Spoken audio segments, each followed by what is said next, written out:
दोस्तों, देश बदल रहा है, राजनीति में हलचल है, समाज में बदलाव है और हर दिन इतिहास बन रहा है।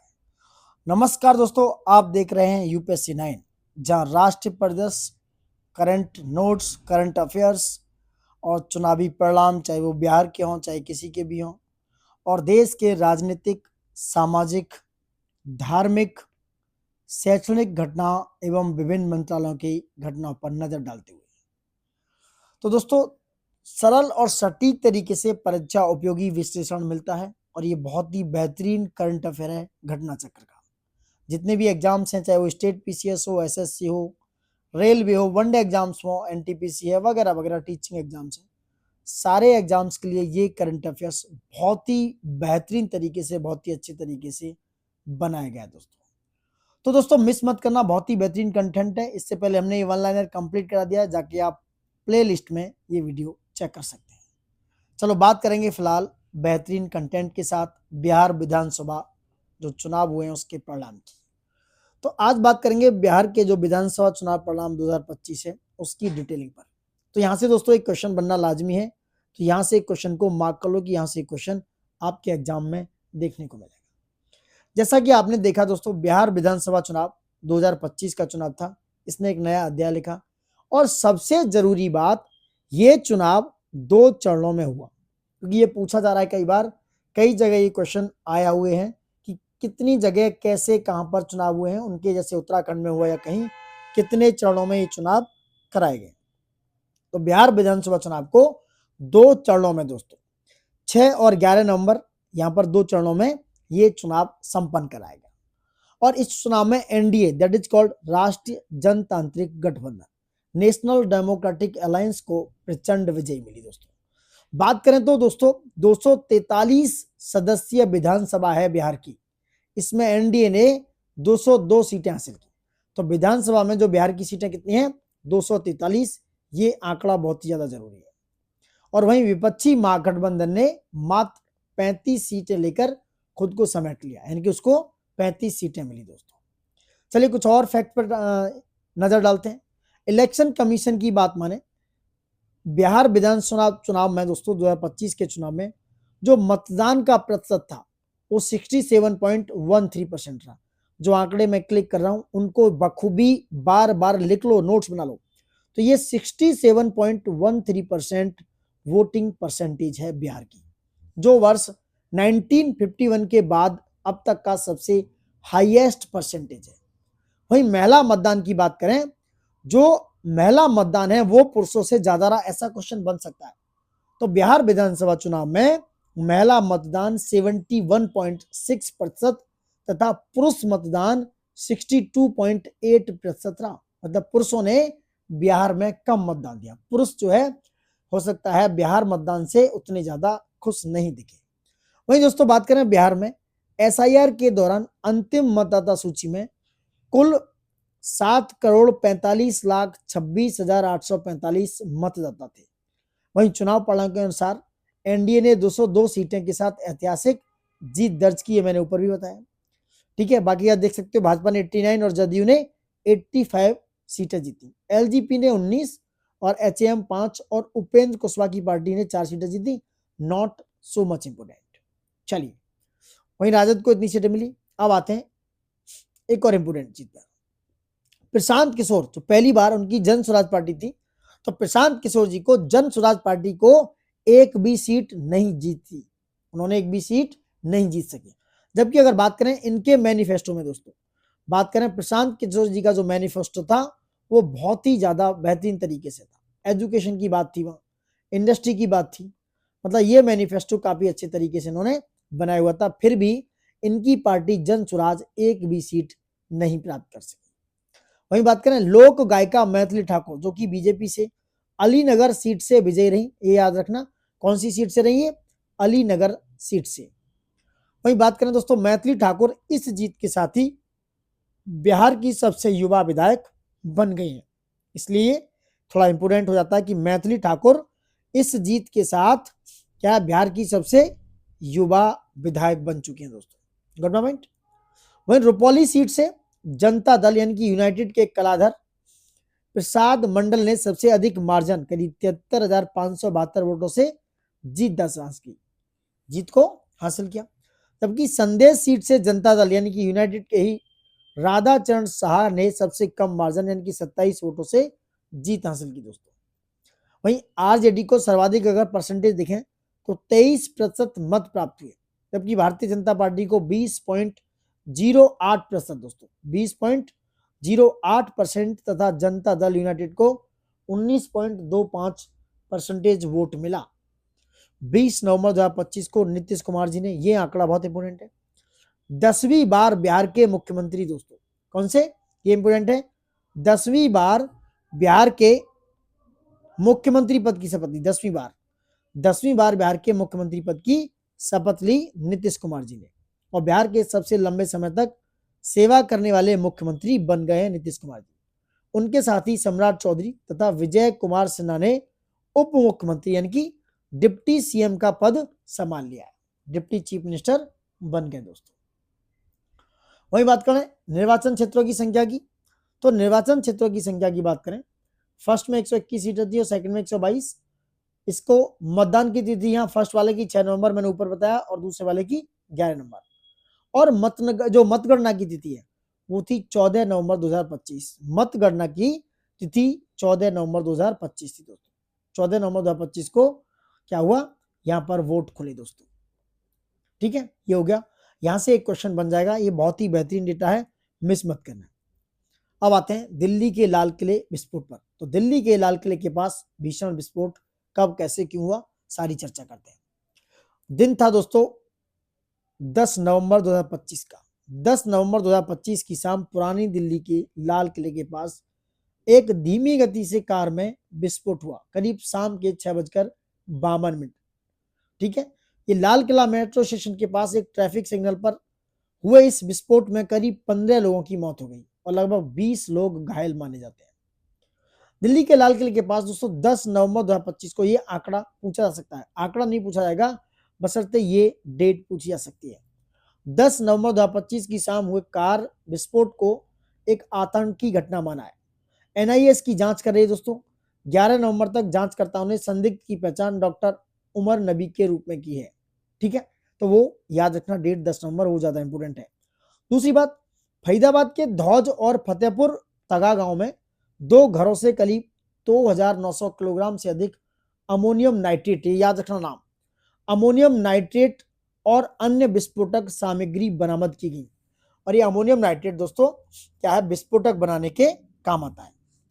ठीक है, वहीं फरीदाबाद के जब्त इस विस्फोटक के बाद श्रीनगर के नौगाम पुलिस स्टेशन से जांच के दौरान 14 नवंबर 2025 को विस्फोट हो गया।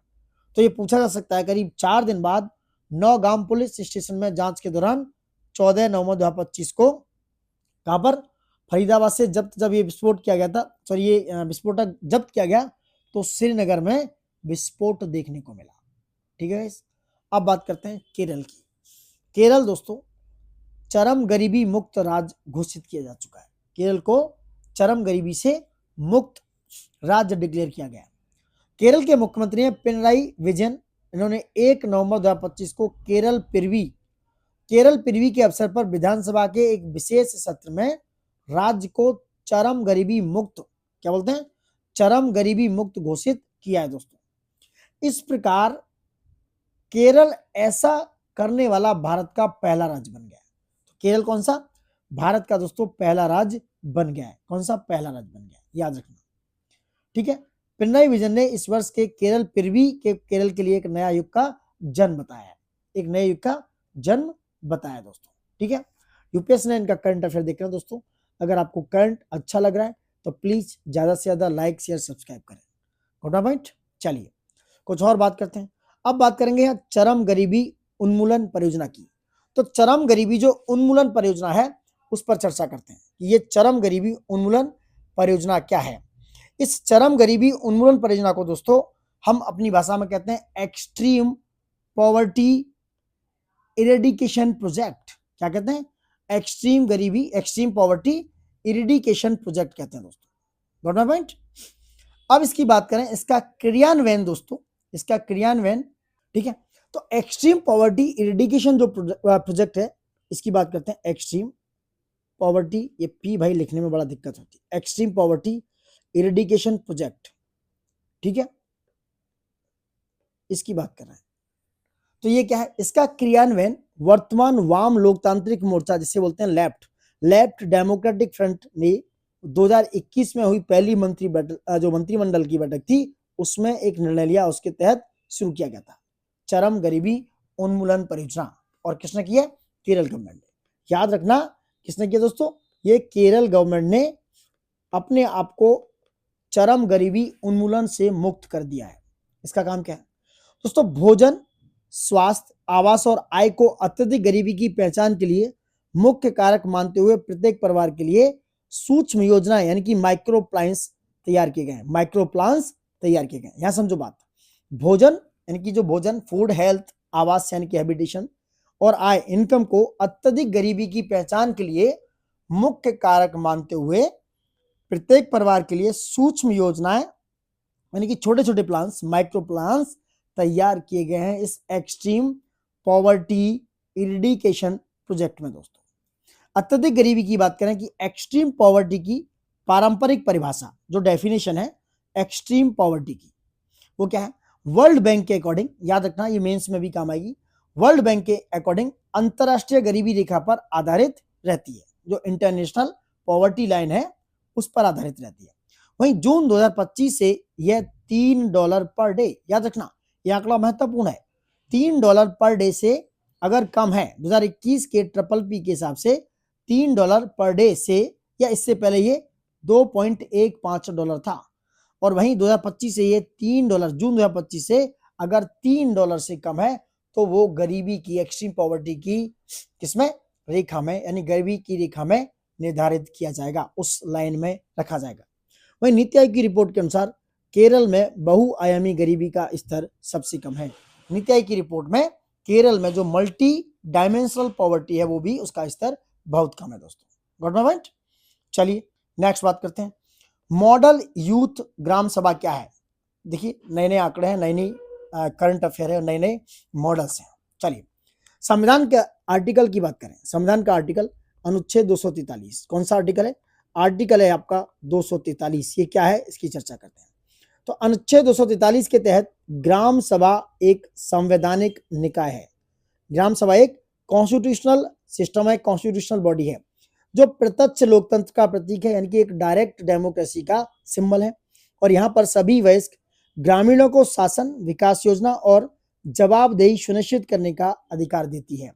वहीं मॉडल यूथ ग्राम सभा एक शैक्षिक पहल है जो छात्रों को ग्राम सभा प्रक्रियाओं का व्यवहारिक अनुभव देती है, और यह राष्ट्रीय शिक्षा नीति 2020, जो नेशनल एजुकेशन पॉलिसी 2020 के अनुरूप है। दोस्तों, जो युवाओं को सक्रिय नागरिकता के लिए तैयार करती है, जो राष्ट्रीय शिक्षा नीति के अनुरूप है।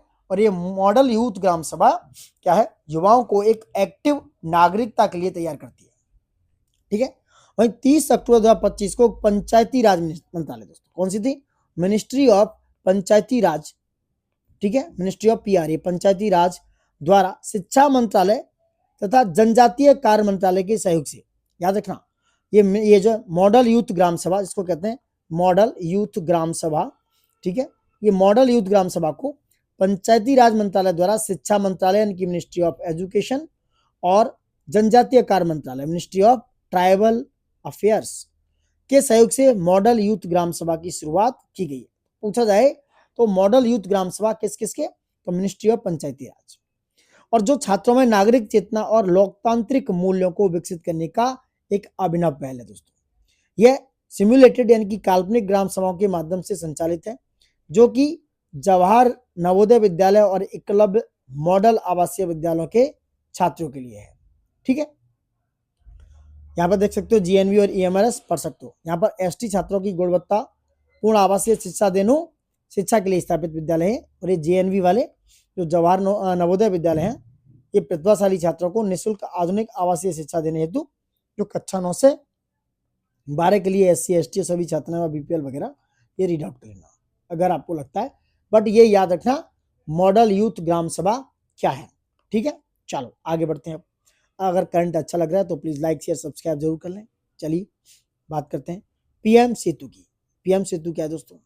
देखो, युवा विकास के लिए एक ऐतिहासिक पहल के रूप में मोदी जी ने देश भर में शिक्षा यानी एजुकेशन, स्किलिंग और उद्यमशीलता एंटरप्रेन्योरशिप को निर्णायक गति देने के लिए 4 अक्टूबर 2025 को, डेट याद रखना, 4 अक्टूबर 2025 को विज्ञान भवन नई दिल्ली में 62,000, याद रखना 62,000 करोड़ रुपए से अधिक मूल्य की विभिन्न युवा केंद्रित पहलों का अनावरण किया।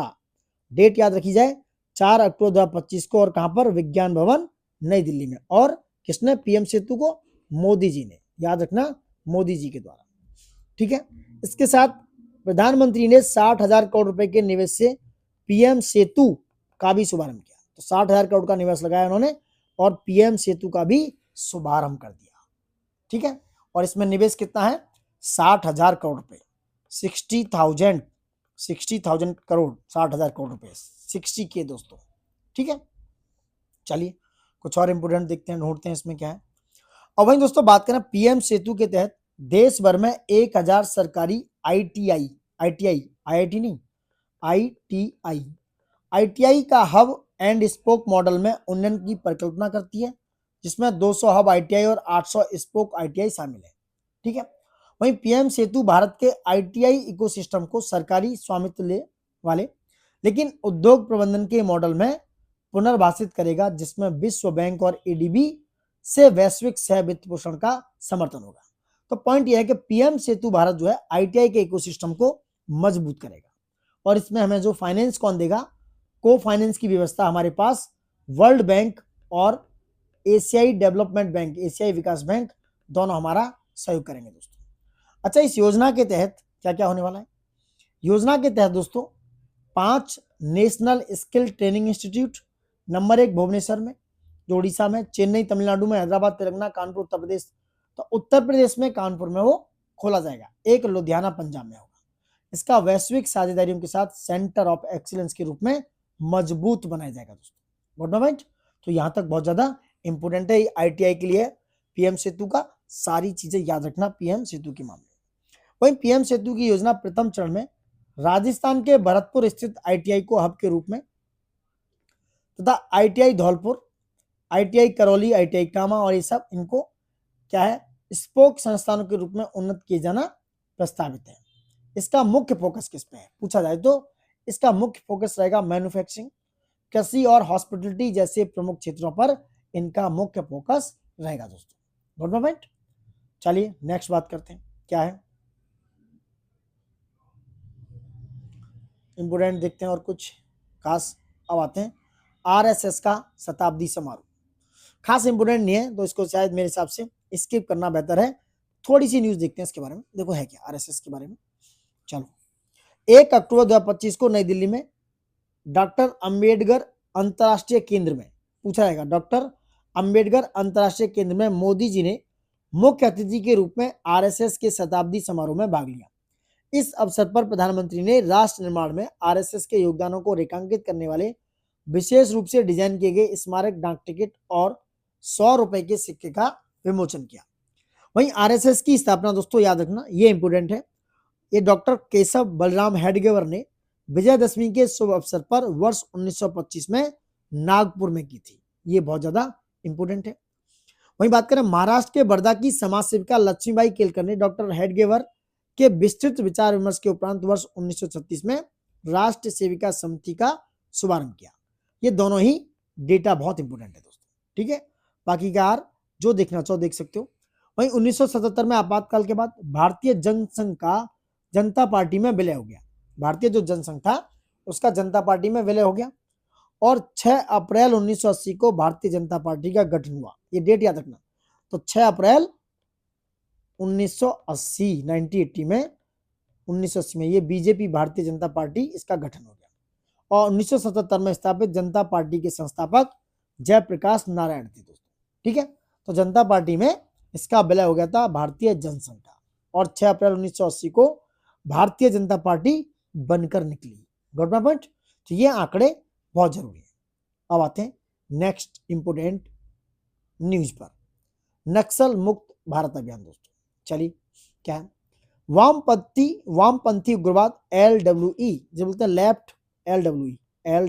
लेफ्ट विंग एक्सट्रीमिस्ट, जिसे अक्सर नक्सलवाद के रूप में जाना जाता है, भारत की सबसे गंभीर आंतरिक सुरक्षा चुनौतियों में से एक है।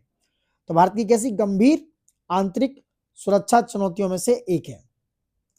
पश्चिमी बंगाल में दोस्तों वर्ष 1967 के नक्सलवादी आंदोलन से आरंभ, यह मुख्य रूप से रेड कॉरिडोर में फैल गया। किसमें? रेड कॉरिडोर में फैल गया, जिसने छत्तीसगढ़, झारखंड, उड़ीसा, महाराष्ट्र, केरल, पश्चिम बंगाल, मध्य प्रदेश, आंध्र प्रदेश और तेलंगाना के कुछ हिस्सों को प्रभावित किया। और भारत सरकार ने 31 मार्च 2026 तक नक्सलवाद को पूरी तरह से खत्म करने के लिए प्रतिबद्धता जाहिर की है या प्रतिबद्धता दिखाई है। तो ये डेट पूछी जा सकती है कि भाई भारत सरकार ने कब तक, तो 31 मार्च 2026 तक नक्सलवाद को भारत सरकार पूरी तरह खत्म कर देगी। ठीक है, अब बात करते हैं कुछ और। अक्टूबर 2025 में गृह मंत्रालय ने दोस्तों भारत सरकार द्वारा जारी प्रेस विज्ञप्ति के अनुसार नक्सल मुक्त भारत बनाने की दिशा में एक बड़ी उपलब्धि के तौर पर नक्सलवाद से सबसे अधिक प्रभावित जिलों की संख्या 6 से घटाकर 3 रह गई है। क्वेश्चन यहां से आ सकता है, तो कितनी कर दी दोस्तों? 6 से घटाकर अब 3 कर दी गई है। 3 सबसे ज्यादा प्रभावित जिले रह गए। अब केवल छत्तीसगढ़ के 3 जिले हैं, पूछा जाए तो बता सकते हो आप। छत्तीसगढ़ के जिले हैं, नाम है बीजापुर, एक मिनट, बीजापुर, सुकमा और नारायणपुर, याद रखना इनको। तो ये छत्तीसगढ़ के तीनों जिले हैं, बीजापुर है, सुकमा और नारायणपुर। ये 3 जिले ही वामपंथी उग्रवाद और उससे सबसे अधिक प्रभावित हैं दोस्तों। और इन जिलों की संख्या भी 18 से घटकर केवल 11 रह गई है। समझ रहे आप? वहीं नक्सलियों ने नेपाल के पशुपति से आंध्र प्रदेश के तिरुपति तक एक लाल कॉरिडोर स्थापित करने की योजना बनाई। कैसी? एक योजना बनाई थी, नेपाल के पशुपति से आंध्र प्रदेश के तिरुपति तक एक लाल कॉरिडोर, याद रखा जाए दोस्तों, ये नक्सलियों की एक योजना थी।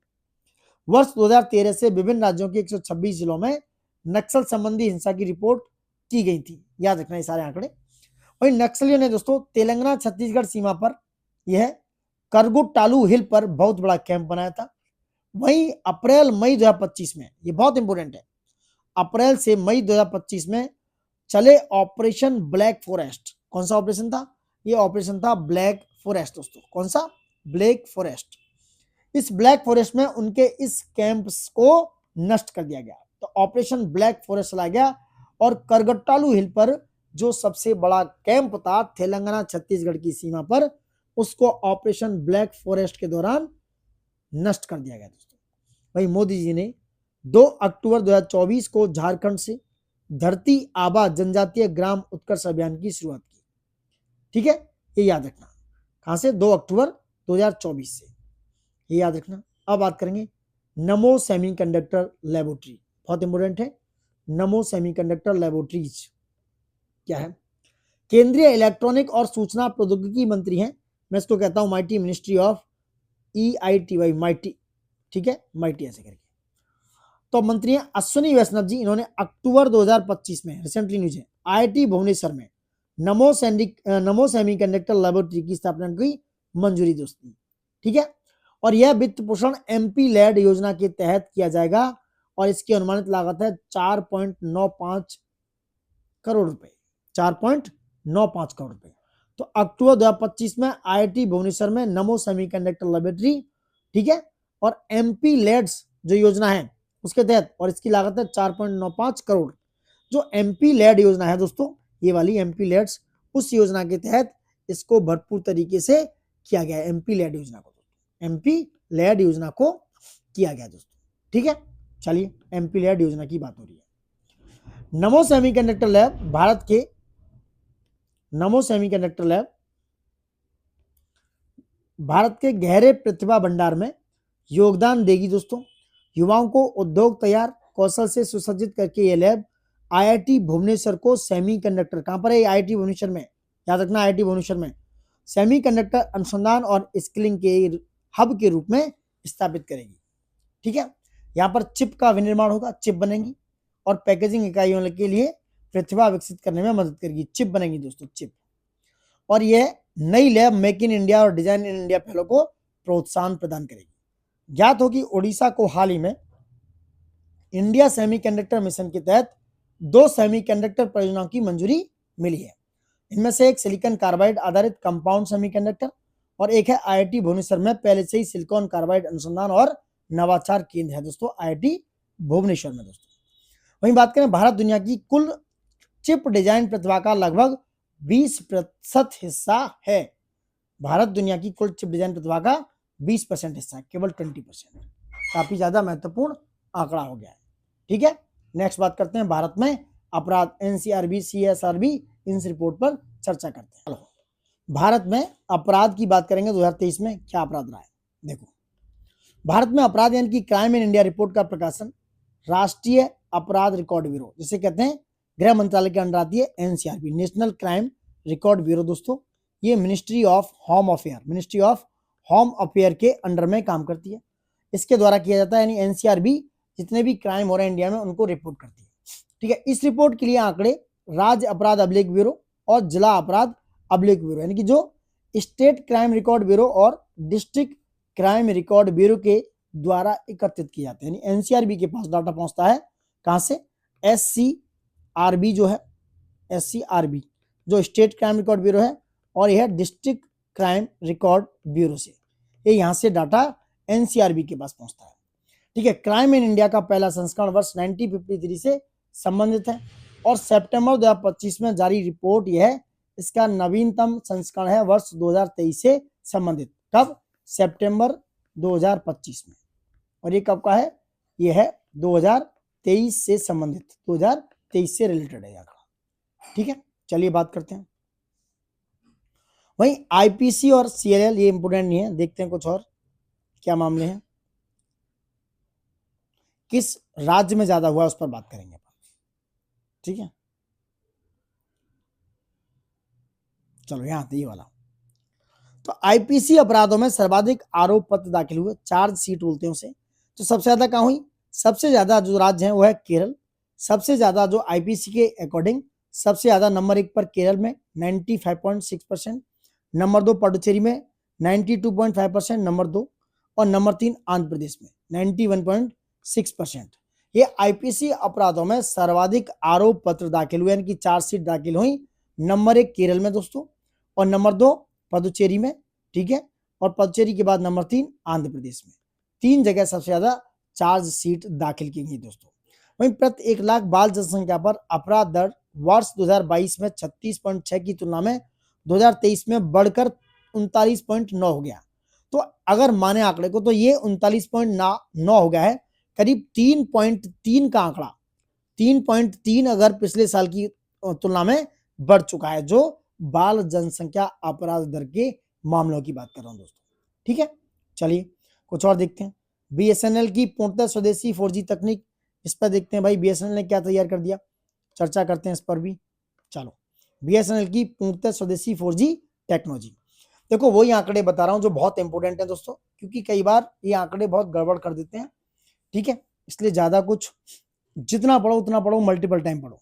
चलो, आत्मनिर्भरता की ओर एक निर्णायक कदम उठाते हुए बीएसएनएल ने पूर्णतः स्वदेशी 4G तकनीक विकसित कर ली है। इसके साथ ही भारत 4G सेवाएं पूरी तरह स्वदेशी तकनीक से शुरू करने वाला दुनिया के शीर्ष 5 देशों में शामिल हो गया है। तो आंकड़ा आता है, तो भारत कहां पर 5 देशों में शामिल हो गया है। वहीं उड़ीसा के झारसुगुड़ा में इस तकनीक की शुरुआत के साथ 60,000 करोड़ रुपए से अधिक के विकास कार्यों का इनॉग्रेशन करते हुए मोदी जी ने कहा कि इससे राष्ट्र और राज्य दोनों के विकास को नई रफ्तार मिलेगी दोस्तों।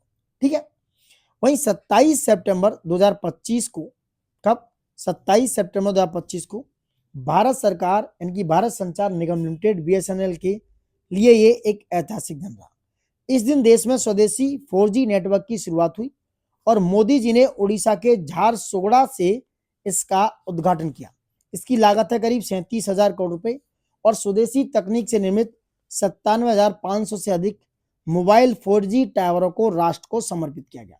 तो ये आंकड़ा याद रखना, ये जरूरी है कि उड़ीसा के झारसुगुड़ा से इस तकनीक की शुरुआत हुई। ठीक है, और हमारा इंडिया 5th नंबर का देश बन गया है वर्ल्ड में। ठीक है, दुनिया में। चलिए कुछ और इंपोर्टेंट हो सकता है। अब पूर्णतः स्वदेशी 4G टेक्नोलॉजी क्या है, इस पर चर्चा कर लेते हैं। ये थोड़ा सा इंपोर्टेंट है अपने लोगों के लिए। क्या है? पूर्णतः स्वदेशी जो 4G टेक्नोलॉजी है दोस्तों, 4G तकनीक का अर्थ है कि नेटवर्क के मुख्य घटक यानी कि core network, radio access network RAN बोलते हैं, सॉफ्टवेयर तथा सिस्टम इंटीग्रेशन जिसे सिस्टम इंटीग्रेशन, ये सभी भारत में डिजाइन एवं विकसित किए जाएंगे इंडिजीनियसली यानी कि स्वदेशी तरीके से। इस भारत टेलीकॉम स्टैक में सी डॉट और सी डॉट ने कोर, तेजस नेटवर्क ने RAN जो RAN है रेडियो एक्सेस नेटवर्क, और TCS ने सिस्टम इंटीग्रेशन व क्लाउड संचालन संभाला तथा यह प्लेटफॉर्म 5G रेडी है दोस्तों। ठीक है, तो पूर्णतः स्वदेशी टेक्नोलॉजी है, इसको जरूर याद करना है। यहां से क्या क्या किसने बनाया। ठीक है, बाकी प्रधानमंत्री ने मेरिटे यानी कि multi disciplinary education and research improvement in technical education योजना भी लॉन्च की। ठीक है, ये मोदी ने मेरिटे नाम का योजना है, multi disciplinary education and research, ठीक है, इंप्रूवमेंट इन टेक्निकल एजुकेशन योजना लॉन्च की। ठीक है, जिसका उद्देश्य देश भर के 275 किसमें देश भर के 275, ठीक है, 275 राजकीय इंजीनियरिंग और पॉलिटिकल संस्थानों में गुणवत्ता, समानता, अनुसंधान और नवाचार में सुधार करना है। Got my point?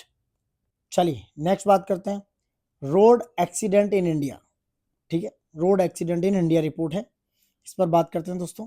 चलो, वैसे नॉट सो मच इंपोर्टेंट, लेकिन चलिए देखते हैं क्या आंकड़े हैं। अगस्त 2025 में सड़क परिवहन और राजमार्ग मंत्रालय ने भारत सरकार द्वारा ये रिपोर्ट 2023 जारी की है। कैलेंडर वर्ष 2023 के दौरान देश में सड़क दुर्घटनाओं के विभिन्न पहलुओं की जानकारी प्रदान करता है। कुल बात करें दोस्तों, सारे विभाग पुलिस विभाग द्वारा 4,80,583 सड़क दुर्घटनाएं रिपोर्ट की गई दोस्तों, जिसमें से करीब 1,72,890 लोगों की मृत्यु हुई और करीब 4,62,825 लोग घायल हुए हैं दोस्तों।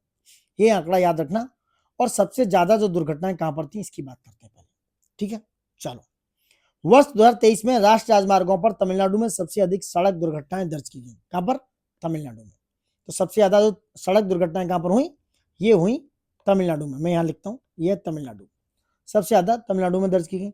जबकि सड़क दुर्घटनाओं में मृत व्यक्तियों की संख्या उत्तर प्रदेश में, और सबसे ज्यादा जो लोग मारे गए वो मारे गए उत्तर प्रदेश में।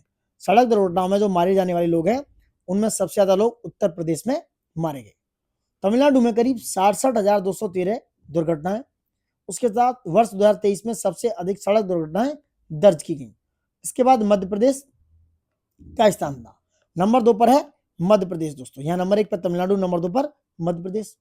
और सड़क दुर्घटनाओं में मृत्युओं की संख्या यानी कि जो सड़क दुर्घटना हुई लेकिन वहां पर लोग मृत पाए गए यानी कि मृत्यु हो गई इनकी, तो सबसे ज्यादा जो लोग मृत पाए गए वो उत्तर प्रदेश में, कहां पर?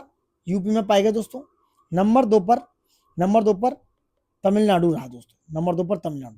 तो ये आंकड़ा अगर पूछा जाए तो याद रखना, नंबर 1 उत्तर प्रदेश, नंबर 2 तमिलनाडु, जहां सबसे ज्यादा लोग जिनकी मृत्यु हुई दोस्तों, जहां लोग सड़क दुर्घटना में मृत पाए गए। चलिए नेक्स्ट बात करते हैं, इंपोर्टेंट है ये भी। क्या है? लखनऊ यूनेस्को की क्रिएटिव सिटीज में, लखनऊ को यूनेस्को की क्रिएटिव सिटीज में रखा गया है। लखनऊ को 31 अक्टूबर 2025 को दोस्तों यूनेस्को के क्रिएटिव सिटीज नेटवर्क में पाक कला गैस्ट्रोनॉमी श्रेणी के तहत शामिल किया गया। क्रिएटिव सिटीज नेटवर्क के पाक कला गैस्ट्रोनॉमी श्रेणी के तहत शामिल किया गया। यह मान्यता लखनऊ की ऐतिहासिक अवधि रसोई और उसकी समृद्ध पाक सृजनात्मक परंपरा का वैश्विक स्वीकार है दोस्तों। वहीं बात करें, क्रिएटिव सिटीज नेटवर्क वर्ष 2004 में स्थापित था दोस्तों। कब? 2004 में। देखो क्वेश्चन ये भी आ सकता है कि भाई क्रिएटिव सिटीज जो नेटवर्क है, ठीक है, जो ये नेटवर्क है क्रिएटिव सिटीज वाला, जिसे हम क्रिएटिव सिटीज नेटवर्क CCN बोलते हैं, ये 2004 में स्थापित किया गया, याद रखना 2004 में। उन शहरों का सहयोगी मंच है जो रचनात्मकता का सतत शहरी विकास की रणनीति के रूप में अपनाते हैं और स्थानीय अंतर्राष्ट्रीय स्तर पर सक्रिय सहयोग करते हैं। वहीं वर्ष 2025 से नेटवर्क के रचनात्मक क्षेत्रों में आर्किटेक्चर इसको जोड़ा गया, और पहले 7 क्षेत्र हुआ करते थे, याद रखो, पहले 7 क्षेत्र थे और अब रचनात्मक क्षेत्रों में भी आर्किटेक्चर को जोड़ दिया गया है, ये बात याद रखना। हस्तकला था पहले, हस्तकला व लोक कला हो गया, डिजाइन, फिल्म, गैस्ट्रोनॉमी, साहित्य, मीडिया, आर्ट्स, एक ही बात है। और संगीत यथावत है दोस्तों, ठीक है। और लखनऊ की पाक परंपरा शाही रसोई से स्ट्रीट फूड तक फैली है। अवधी व्यंजनों में कबाब है, बिरयानी, निहारी, शीरमाल जैसी पहचान है, ये याद रखना। वहीं लखनऊ को क्रिएटिव सिटी ऑफ गैस्ट्रोनॉमी का दर्जा यूनेस्को द्वारा 31 अक्टूबर 2025 को दिया गया। याद रखना 31 अक्टूबर 2025 की डेट है, तो लखनऊ को क्रिएटिव सिटी ऑफ गैस्ट्रोनॉमी का दर्जा यूनेस्को द्वारा 31 अक्टूबर 2025 को दिया गया। और यह भारत का गैस्ट्रोनॉमी में दूसरा कौन सा, लखनऊ जो है सेकंड शहर बन गया। पहला कौन सा है, हैदराबाद, और हैदराबाद को कब मिला, 2019 में। तो हैदराबाद है फर्स्ट नंबर का, first number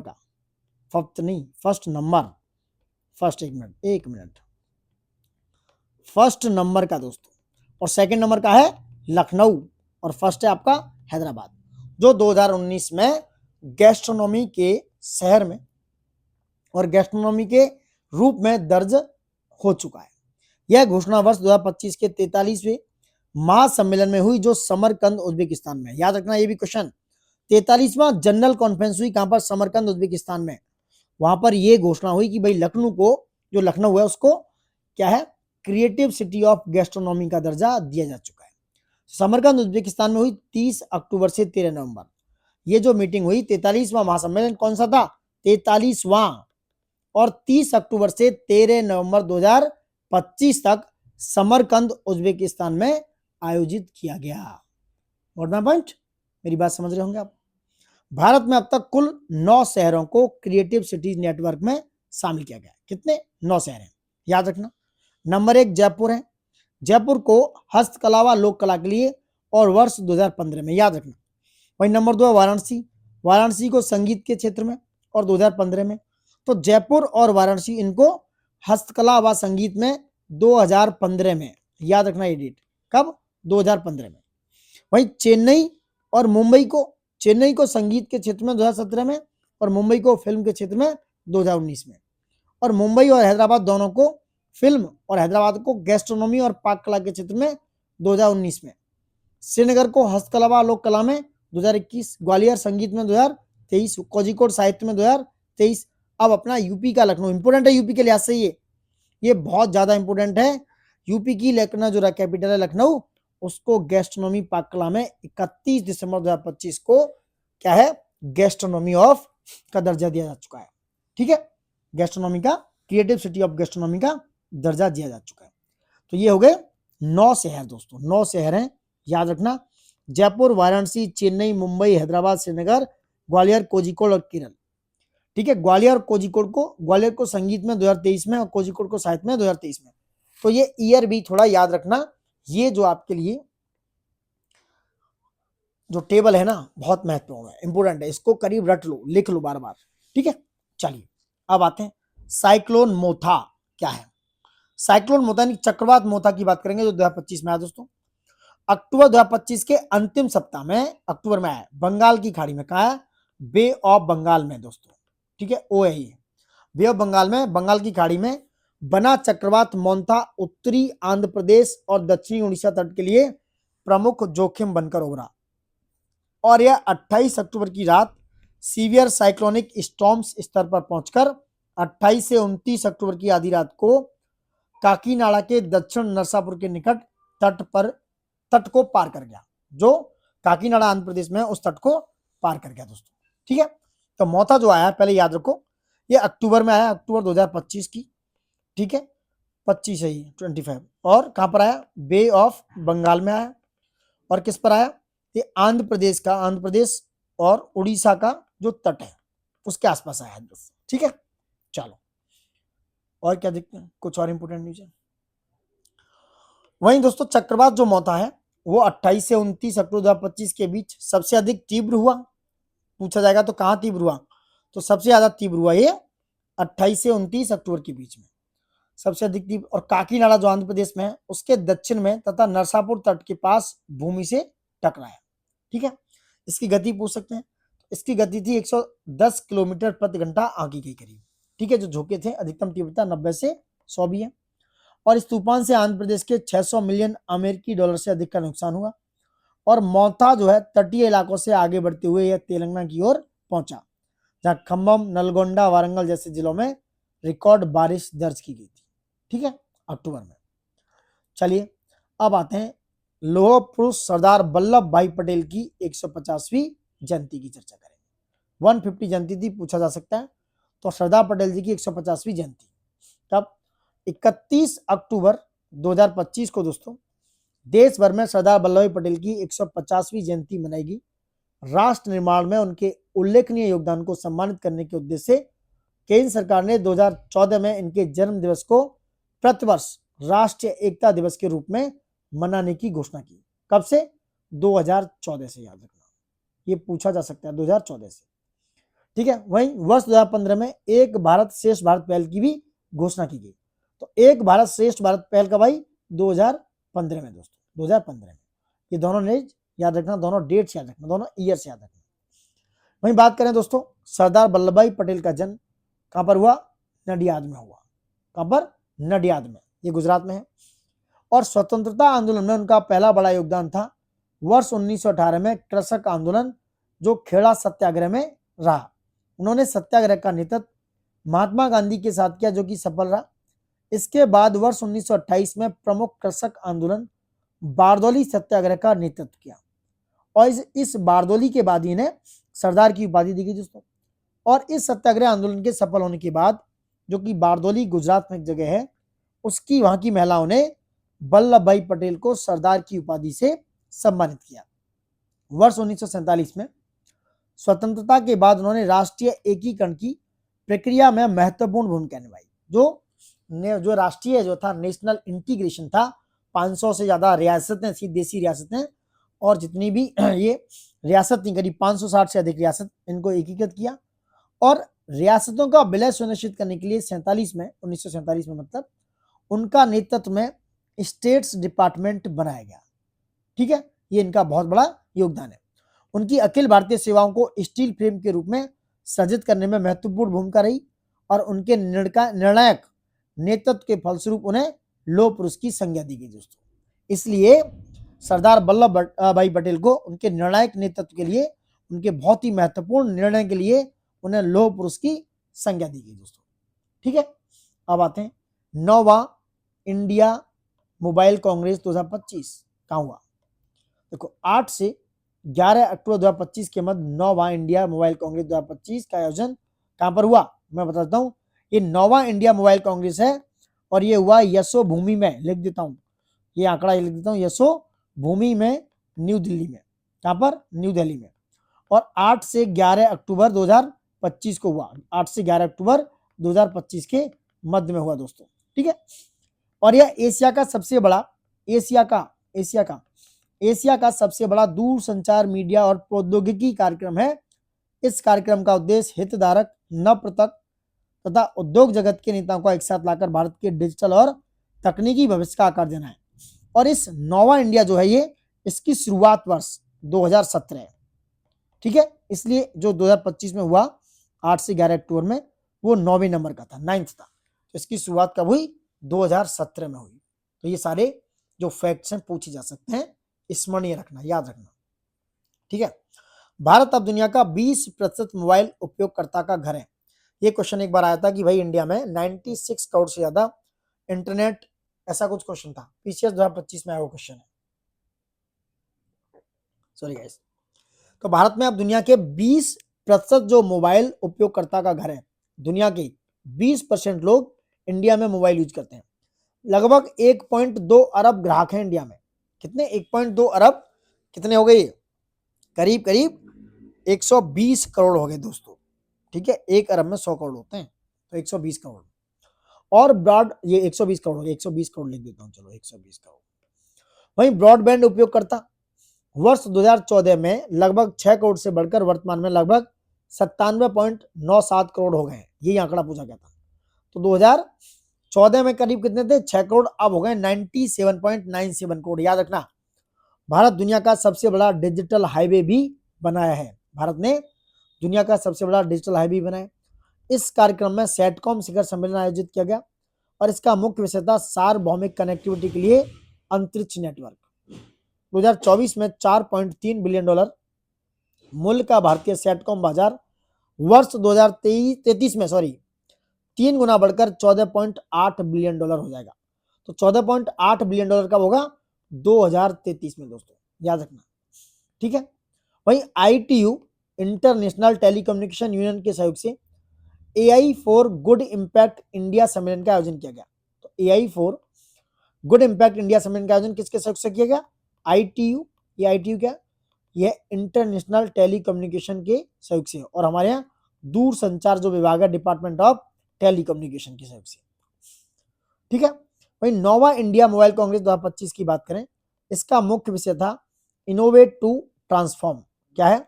innovate to transform दोस्तों। और इसका आयोजक था डिपार्टमेंट ऑफ टेलीकम्युनिकेशन यानी कि दूरसंचार विभाग और cellular operators association of India. क्या है? Cellular operation association of India द्वारा इसका आयोजन किया गया, और इसकी थीम थी इनोवेट टू ट्रांसफॉर्म, नोवा इंडिया मोबाइल कांग्रेस। और इसके उद्घाटनकर्ता कौन थे?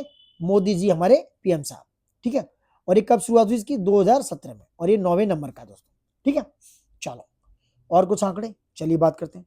नवी मुंबई अंतरराष्ट्रीय हवाई अड्डे पे चर्चा करते हैं। तो 8 अक्टूबर 2025 को दोस्तों मोदी जी ने नवी मुंबई अंतरराष्ट्रीय हवाई अड्डे के पहले चरण का उद्घाटन किया। यह मुंबई महानगर क्षेत्र का दूसरा अंतरराष्ट्रीय, कौन सा? दूसरा अंतरराष्ट्रीय हवाई अड्डा होगा दोस्तों। लगभग 1160 हेक्टेयर क्षेत्र में फैला यह हवाई अड्डा भविष्य में हर वर्ष लगभग 9 करोड़ यात्रियों और लगभग 3.25 मिलियन मीट्रिक टन कार्गो संभालने की क्षमता रखेगा, ठीक है। और 8 अक्टूबर को मोदी ने इसका इनॉग्रेशन किया। वहीं नवी मुंबई अंतरराष्ट्रीय हवाई अड्डा देश की सबसे बड़ी ग्रीन फील्ड हवाई अड्डा परियोजना में से एक है, जिसे सार्वजनिक निजी भागीदारी की PPP मॉडल पर विकसित किया गया दोस्तों, याद रखना। तो देश का सबसे बड़ा ग्रीन फील्ड हवाई अड्डा परियोजना है और PPP मॉडल पर विकसित हो रहा है। इसकी लागत है 19,650 करोड़ रुपए।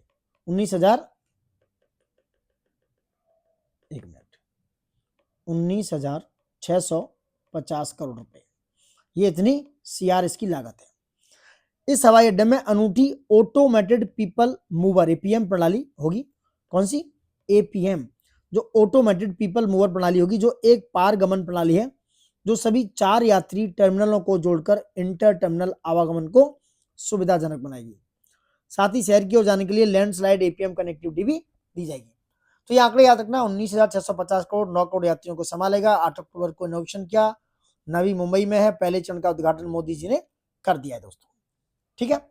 और एक बड़ा ग्रीन फील्ड है, देश का सबसे बड़ा, PPP मॉडल पर विकसित हो रहा है। चलिए बात करते हैं लद्दाख छठी अनुसूची की मांग। लद्दाख में दोस्तों राज्य का दर्जा और छठी यानी कि 6th शेड्यूल की मांग को लेकर 6th शेड्यूल की अनुसूची के संरक्षण की मांग बीते कुछ वर्षों से एक राजनीतिक, सामाजिक यानी कि पॉलिटिकल सोशल मुद्दा बनी हुई है। वहीं 24 सितंबर 2025 को यूनियन टेरिटरी लद्दाख के लेह शहर में राज्य का दर्जा और जनजातीय संरक्षण की संवैधानिक गारंटी की मांग को लेकर प्रदर्शन हिंसक हो गया, वायलेट हो गया दोस्तों। वहां पर वायलेशन हो गया, वायलेट हो गया, ये हिंसक हो गया, ठीक है। वही बात करें और कुछ क्या है, जिसमें कई लोगों की मौत हुई। वही बात करें तो कई लोगों की मौत भी हो गई। 26 सितंबर 2025 को जलवायु कार्यकर्ता, याद रखना, सोनम वांगचुक, जो लद्दाख के, सोनम वांगचुक जी जो लद्दाख के 26 सितंबर 2025 को लद्दाख के राज्य के दर्जे और छठी अनुसूची के संरक्षण आंदोलन का नेतृत्व कर रहे थे। उन्हें NSA 1980 के तहत, याद रखना, NSA नेशनल सिक्योरिटी एक्ट, राष्ट्रीय सुरक्षा अधिनियम 1980 के तहत हिरासत में लेकर जोधपुर जेल भेजा गया दोस्तों। NSA लगा दिया गया है सोनम वांगचुक जी पे, शायद जो गलत है, ऐसा नहीं होना चाहिए था। वहीं लद्दाख में 31 अक्टूबर 2019 को जम्मू और कश्मीर पुनर्गठन अधिनियम 2019 के तहत केंद्र शासित प्रदेश बना। कैसा? केंद्र शासित प्रदेश बना। 31 अक्टूबर 2019 को जम्मू कश्मीर रीऑर्गेनाइजेशन एक्ट 2019 आया था, उसमें एक यूनियन टेरिटरी का दर्जा दिया गया था 31 अक्टूबर 2019 को। जम्मू और कश्मीर के पास विधानसभा बनी रही, जबकि लद्दाख बिना विधानसभा वाला यूनियन टेरिटरी है। जनगणना 2011 के अनुसार लद्दाख की जनसंख्या लगभग 2.74 लाख है और क्षेत्रफल के आधार पर भारत का सबसे बड़ा और जनसंख्या के आधार पर दूसरा सबसे छोटा यूनियन टेरिटरी है। तो क्षेत्रफल के हिसाब से कैसा है, सबसे बड़ा है नंबर 1 और यूनियन और उसके जनसंख्या के आधार पर दूसरा सबसे छोटा। ठीक है।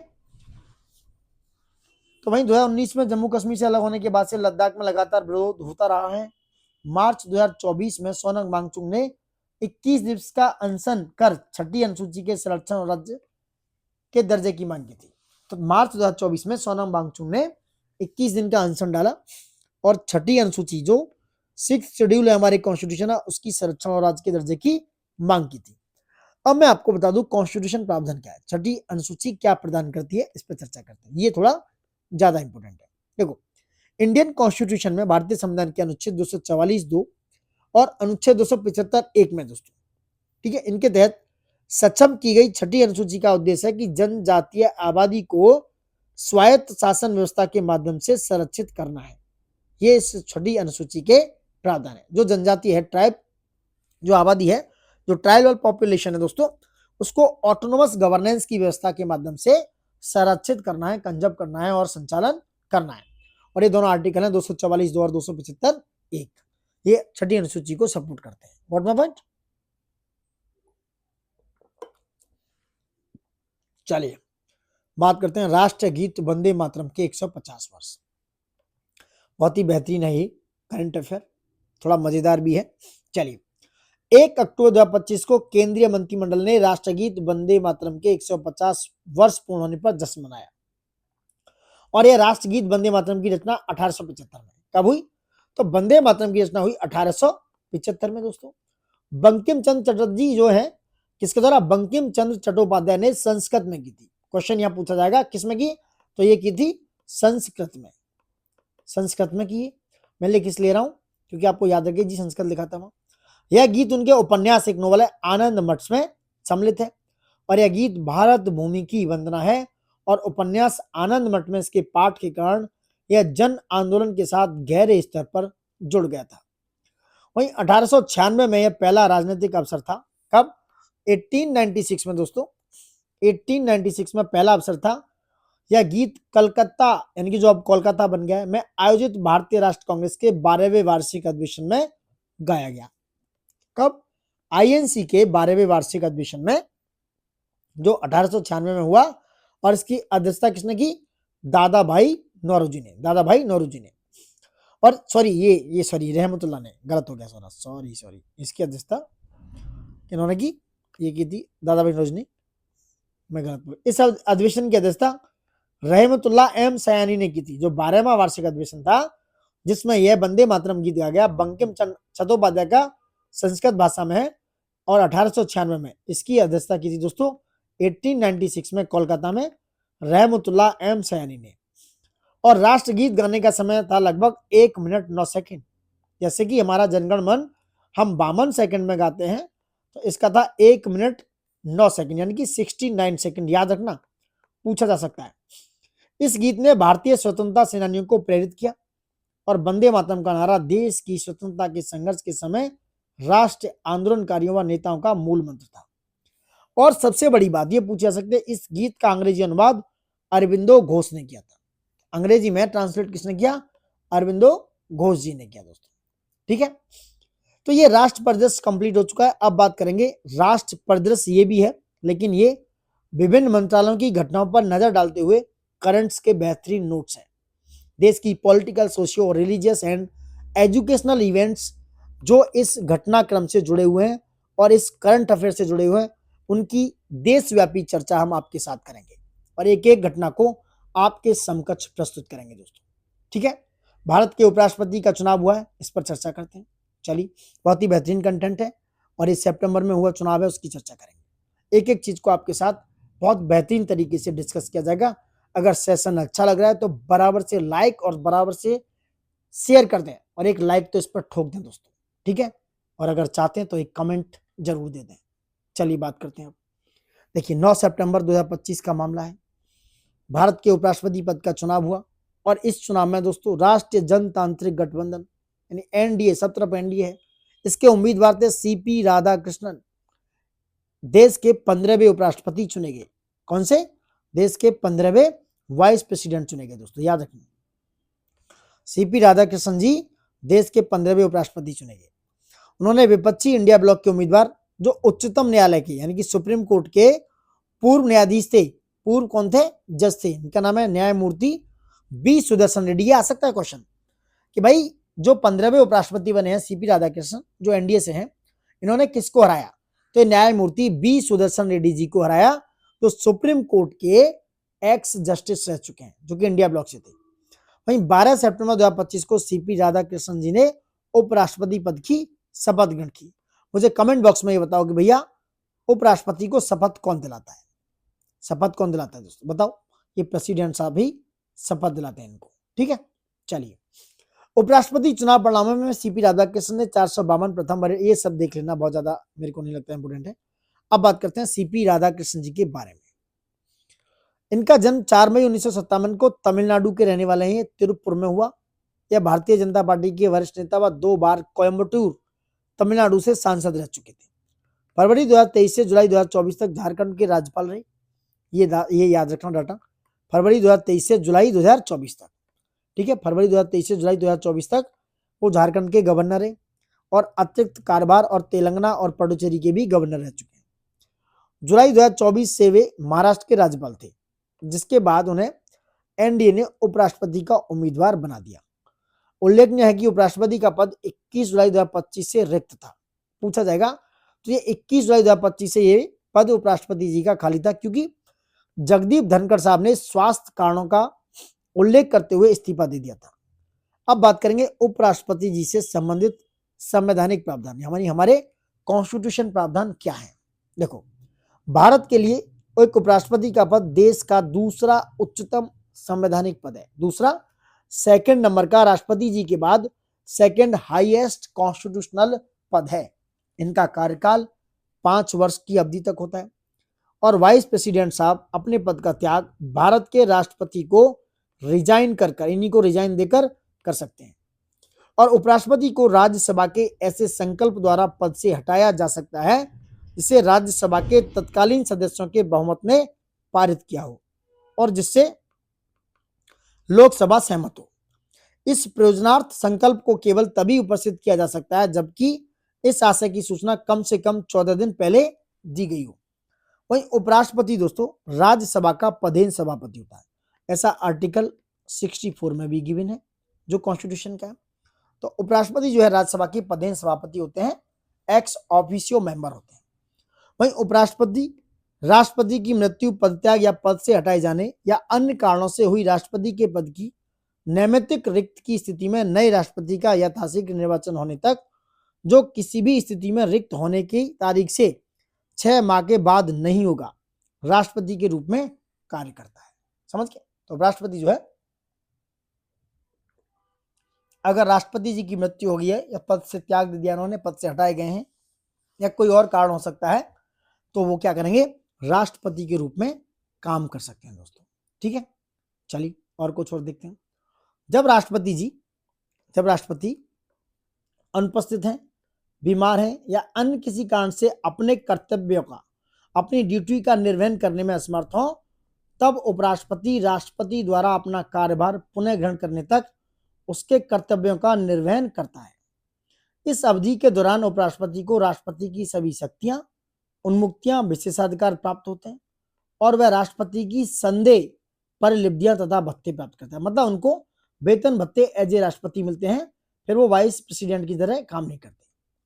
अब बात करेंगे उपराष्ट्रपति के चुनाव की प्रक्रिया। इंपॉर्टेंट है, यहां से क्वेश्चन हमेशा से बनते रहे।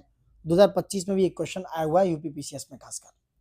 चलिए, भारतीय संविधान कहता है दोस्तों कि अनुच्छेद 68 के अनुसार, भारतीय संविधान का आर्टिकल कौन सा है, यह आर्टिकल है 68, अनुच्छेद 68 के हिसाब से उपराष्ट्रपति पद के लिए चुनाव निर्वर्तमान उपराष्ट्रपति का कार्यकाल समाप्त होने से पहले, यानी उनका कार्यकाल मान लो समाप्त हो रहा है तो उनसे पहले पूरा किया जाना आवश्यक है, क्योंकि राष्ट्रपति या उपराष्ट्रपति का पद खाली नहीं होना चाहिए।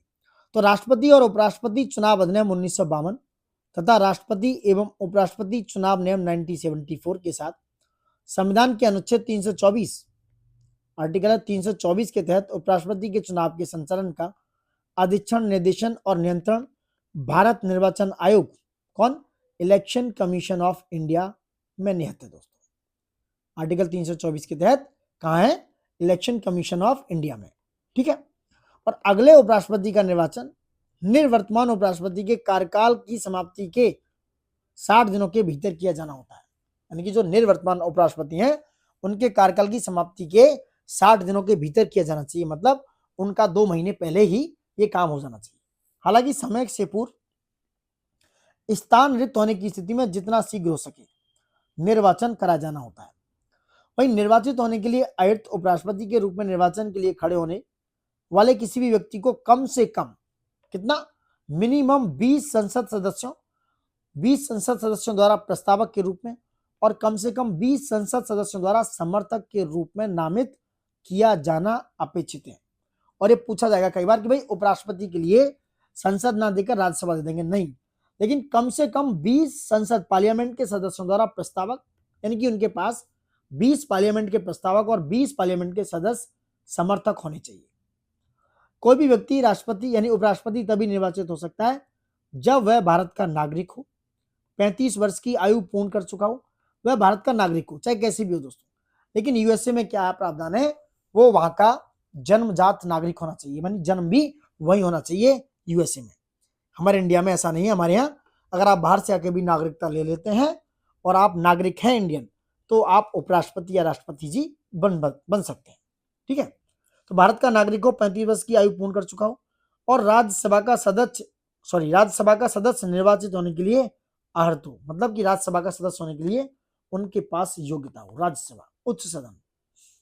कोई व्यक्ति जो भारत सरकार या किसी राज्य सरकार के अधीन या किसी अधीनस्थ स्थानीय प्राधिकरण के अधीन कोई लाभ का पद धारण करता है तो वह इस पद हेतु पात्र नहीं, क्या होगा, इस पद के लिए पात्र नहीं माना जाएगा।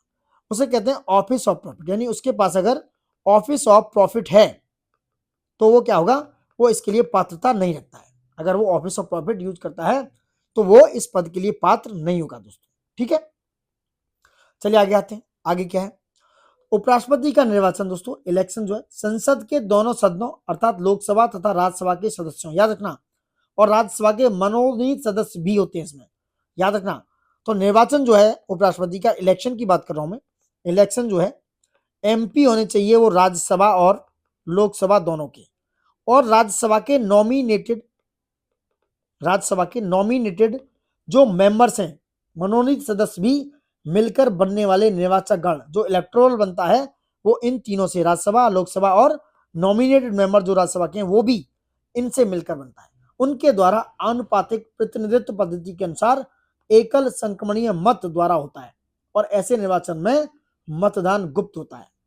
वहीं प्रेसिडेंट साहब के चुनाव में दोस्तों ये जो नॉमिनेटेड मेंबर हैं वो पार्टिसिपेट नहीं करते, राज्यसभा और लोकसभा के इलेक्टेड मेंबर भाग लेते हैं। लेकिन वहां पर सारे जितने भी राज्य हैं वहां के एमएलए, विधानसभाओं के एमएलए भी, राज्यों के एमएलए भी प्रेसिडेंट के इलेक्शन में भाग लेते हैं, और वाइस प्रेसिडेंट के इलेक्शन में ऐसा नहीं होता है। एमएलए यहां से नदारद होते हैं, यानी कि एमएलए यहां पर पार्ट नहीं लेते हैं। Got my point.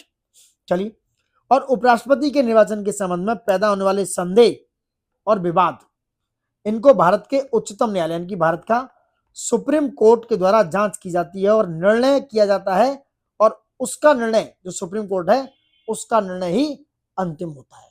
इस मामले में कोई संदेह या विवाद है तो उसमें सुप्रीम कोर्ट का ही निर्णय मान्य होता है और वही निर्णय अंतिम होता है, ठीक है गाइस। अब बात करेंगे क्या है, स्वच्छ वायु सर्वेक्षण 2025 इंपोर्टेंट है।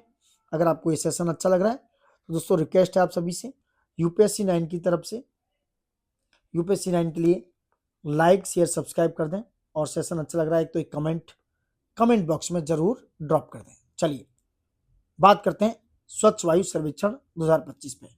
यहाँ से क्वेश्चन दोस्तों जरूर आएगा, सो प्लीज मिस मत कीजिएगा और इसको लाइक शेयर सब्सक्राइब कर लें। यहाँ से 100% लगा लें, एक क्वेश्चन बनने का पूरा चांस है 100%, ठीक है। चलो, वर्ष 2019 का आंकड़ा है, 19 बहुत महत्वपूर्ण है। वर्ष 2019 में क्या हुआ, केंद्रीय पर्यावरण वन एवं जलवायु परिवर्तन मंत्रालय, केंद्रीय यानी कि ministry of environment forest climate change, ठीक, मिनिस्ट्री ऑफ, ठीक है, मिनिस्ट्री ऑफ, एक मिनट गाइस, थोड़ा सा, ministry of environment forest climate change, उसके द्वारा, इस मिनिस्ट्री के द्वारा राष्ट्रीय स्वच्छ वायु कार्यक्रम, ये NCP national clean air programme को लॉन्च किया गया। कब? 2019 में। लिखा हुआ है, फिर भी लिखता हूं मैं। तो ministry of environment forest climate change ने NCAP national clean air programme को लॉन्च किया, और एनसीएपी के तहत वायु गुणवत्ता, एयर क्वालिटी के सुधार हेतु दोस्तों, जैसा देखा है कि दिल्ली में एयर क्वालिटी बहुत ही वर्स्ट है, सुधार हेतु 130 शहरों को, कितने, 130 शहरों को लक्षित किया गया था दोस्तों, याद रखना, 130 शहरों को लक्षित किया गया है। और स्वच्छ वायु सर्वेक्षण केंद्रीय पर्यावरण, वन एवं जलवायु परिवर्तन मंत्रालय की एक नई पहल है। इसका उद्देश्य है एयर क्वालिटी यानी कि वायु गुणवत्ता तथा शहर कार्य योजना के अंतर्गत अनुमोदित गतिविधियों के कार्यान्वयन के आधार पर 130 एनसीएपी शहरों की रैंकिंग तैयार करना। तो नेशनल क्लीन क्या है? तो नेशनल क्लीन एयर प्रोग्राम के तहत 130 शहरों को रैंकिंग देना जारी है देश में, ठीक है। तो पूछा जाएगा कितने शहर हैं? 130 शहरों को। देखते हैं 9 सितंबर 2025 को दोस्तों स्वच्छ वायु सर्वेक्षण 2025 के परिणामों की घोषणा की गई, और केंद्रीय पर्यावरण, वन और जलवायु परिवर्तन मंत्री भूपेंद्र यादव ने स्वच्छ वायु सर्वेक्षण अवार्ड 2025 प्रदान किए। बहुत ही महत्वपूर्ण है, सो मिस मत करना। इन श्रेणियों में शीर्ष 3 शहरों की चर्चा करेंगे जो स्वच्छ वायु सर्वेक्षण, ये बात हो रही है क्लीन एयर प्रोग्राम की, क्लीन एयर सर्वेक्षण की। Got it? देखो, श्रेणी 1 में बात करेंगे 10 लाख से अधिक जनसंख्या वाले शहरों की, जिनकी जनसंख्या 10 लाख से अधिक है। तो नंबर 1 पर है दोस्तों इंदौर, नंबर 2 पर जबलपुर, और नंबर 3 पर आगरा और सूरत को साथ में रखा गया।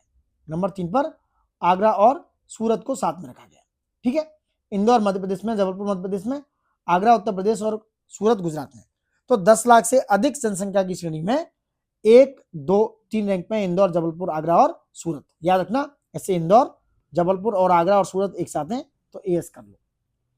श्रेणी 2 में बात करें 3 से 10 लाख की जनसंख्या में, नंबर 1 पे अमरावती जो महाराष्ट्र से है, नंबर 2 पे मुरादाबाद और झांसी सेम है, दोनों उत्तर प्रदेश से, नंबर 3 पे अलवर जो कि राजस्थान से है।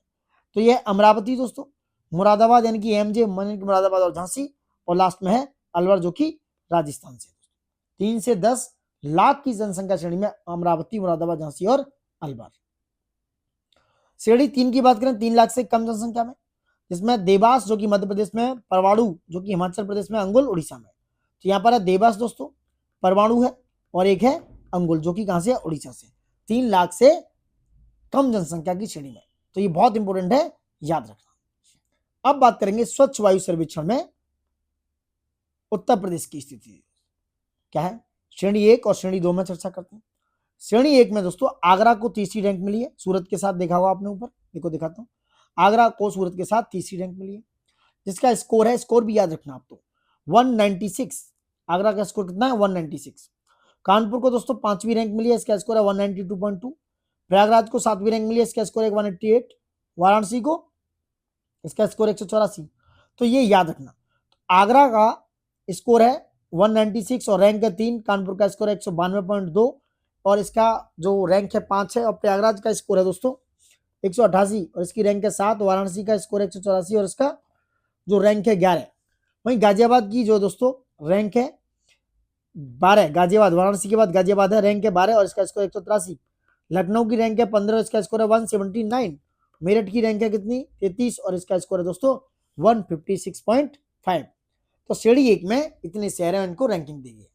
तो आगरा की जो रैंक अच्छी है आगरा, उसके बाद कानपुर की रैंक भी ठीक है, उसके बाद प्रयागराज की भी रैंक ठीक है दोस्तों। वाराणसी और गाजियाबाद की रैंक भी 11-12 और स्कोर भी याद रखना, आगरा का स्कोर है 196, ये आगरा पूछा जा सकता है, और कानपुर भी याद रखना। श्रेणी 2 में बात करें मुरादाबाद, इसकी रैंक है 2, क्योंकि मुरादाबाद दोस्तों 3 से 10 लाख की जनसंख्या श्रेणी में आता है, और ये आगरा जो है 10 लाख से अधिक जनसंख्या की श्रेणी में है। ये सारे शहर 10 लाख से जो जनसंख्या है उनसे अधिक श्रेणी में है, और ये 3 से 10 लाख वाली जनसंख्या श्रेणी के शहर है। तो इसमें कौन सा है? इसमें मुरादाबाद, जिसकी रैंक है 2, जिसका स्कोर है 198.5, और मुरादाबाद और झांसी की रैंक सेम है दोस्तों। यहाँ देखो, मुरादाबाद और झांसी की रैंक सेम है, 3 से 10 लाख की श्रेणी में रैंक है इनकी 2 और स्कोर इनका 190.5 है। गोरखपुर और फिरोजाबाद की रैंक है सेम 5 और इनका स्कोर 195। बरेली की रैंक है 7, इसका स्कोर 189.5 और नोएडा की रैंक है 9, इसका स्कोर 184.2 दोस्तों। तो ये याद रखना है आंकड़े 3 से 10 लाख की जनसंख्या श्रेणी में है। Got it. अब श्रेणी 3 में 3 लाख से जनसंख्या श्रेणी वाले कम है, ये पूछा जा सकता है, इसको भी देख लो एक बार। 3 लाख से कम जनसंख्या की श्रेणी की बात करें, इसमें अनपरा, रायबरेली, गजरौला और बुलंदशहर में पड़ता है खुर्जा। ठीक है, और इनकी रैंक 5, 7, 23, 26 और स्कोर इनके देख सकते हो। वैसे ऊपर वाले ज्यादा जरूरी हैं, खासकर ये और यूपी के लिए ये वाले।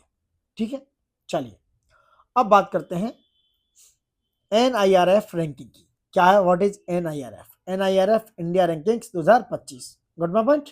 देखिए क्या है NIRF रैंकिंग। केंद्रीय शिक्षा मंत्रालय, ठीक है, केंद्रीय शिक्षा मंत्रालय दोस्तों, जिसकी अपन बात करते हैं केंद्रीय शिक्षा मंत्रालय, यानी कि जिसको कहते हैं मिनिस्ट्री ऑफ एजुकेशन। इसके अंतर्गत national institute ranking framework NIRF, इसकी शुरुआत 29 सितंबर 2015 को, कब? 29 सितंबर 2015 को की गई थी। ठीक है, 29 सितंबर 2015 याद रखना।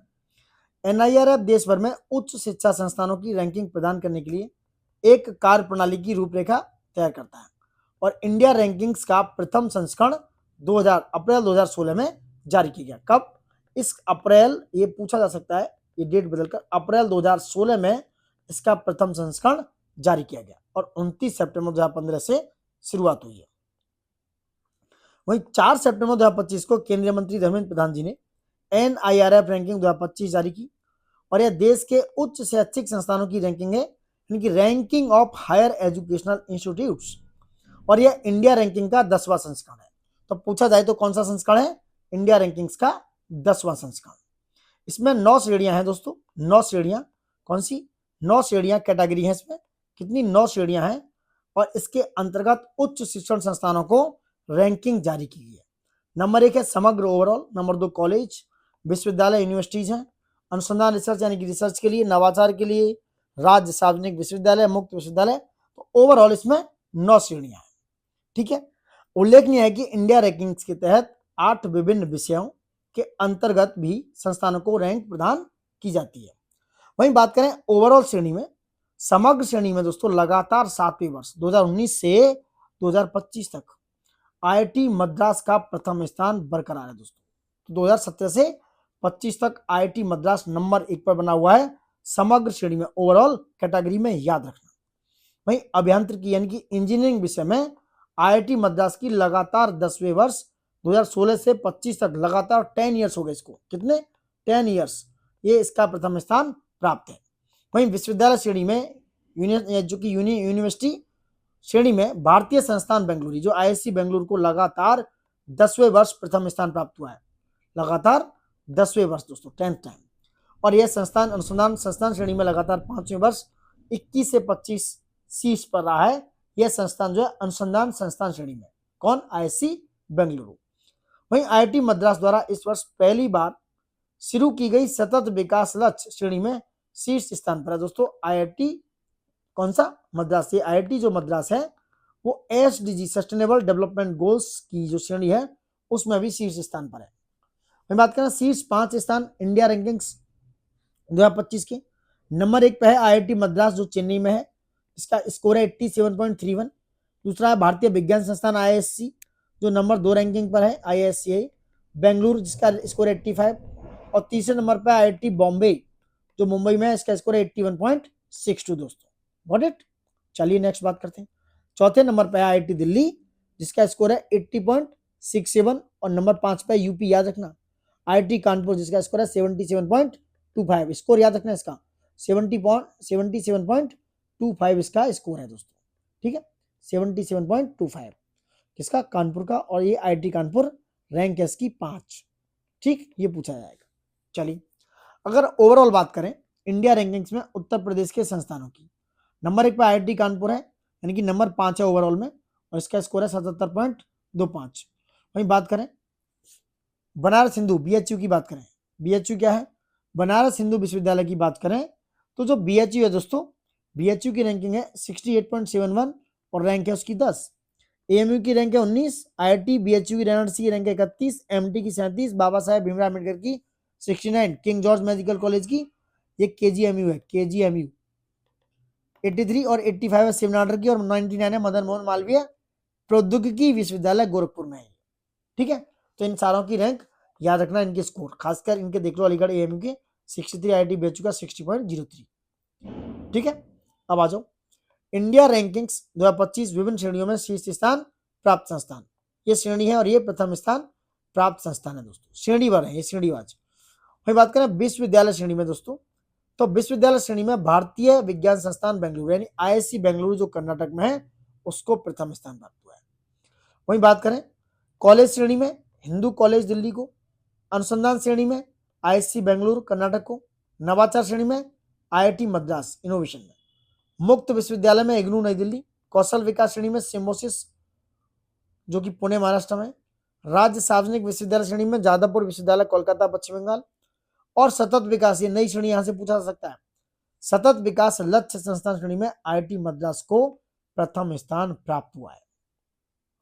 वहीं इंजीनियरिंग यानी कि अभियांत्रिकी यानी कि इंजीनियरिंग में आईआईटी मद्रास, प्रबंधन या मैनेजमेंट में आईआईएम अहमदाबाद, फार्मेसी में जामिया हमदर्द नई दिल्ली, चिकित्सा में एम्स, एम्स का तो कोई भी आसपास भी नहीं है दोस्तों, एम्स दिल्ली, क्योंकि एम्स जो है दूसरे भगवानों का घर है, वहां पर डॉक्टर रहते हैं, बहुत अच्छी जगह है, मतलब अच्छी जगह इन द सेंस नहीं है लेकिन इलाज के पर्पज से बहुत अच्छी जगह है, मतलब वहां पर बहुत बेहतरीन इलाज होता है, भगवान का दूसरा घर माना जा सकता है उसे। दंत चिकित्सा की बात करें अखिल भारतीय यानी कि एम्स दिल्ली, विधि लॉ की बात करें national law school of India university Bangalore, और वास्तुकला एवं नियोजन की बात करें आईआईटी रुड़की, और कृषि एवं संबंध क्षेत्र की बात करें तो भारतीय कृषि अनुसंधान संस्थान नई दिल्ली। दोस्तों ये सारी रैंकिंग एनआईआरएफ की श्रेणी में है दोस्तों, नोट माय पॉइंट।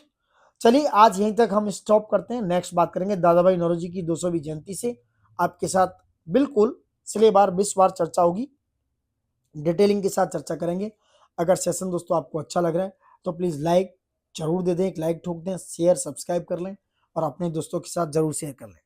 बाकी का साफ सफाई रखें, अपने आसपास स्वच्छ रहें, हवा देखो कितनी प्रदूषित है हर जगह, तो थोड़ा सा ख्याल रखें, और खासकर ठंड के दिनों में बड़े बुजुर्गों का जरूर ख्याल रखें। जय हिंद दोस्तों।